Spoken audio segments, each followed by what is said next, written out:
அதனால் நம்முடைய திருவிவிலியத்தில் அதை பற்றி தேடி பார்த்தேன். கிறிஸ்தவர்கள் எப்படி இருக்க வேண்டும் என்று திருவிவிலியம் இப்படித்தான் சொல்கின்றது. ஃபாதர், நீங்கள் தேர்ந்தெடுக்கப்பட்ட வழிமரபினர், தூய மக்களினத்தினவர். 1 பேதுரு 2:9.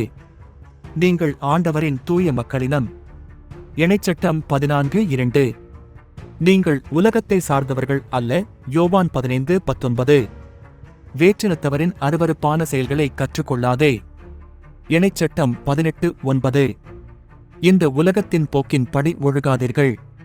உரோமையர் 12:2. உலகத்தின் மீதும் அதில் உள்ளவை மீதும் அன்பு செலுத்தாதீர்கள். 1 யோவான் 2:15.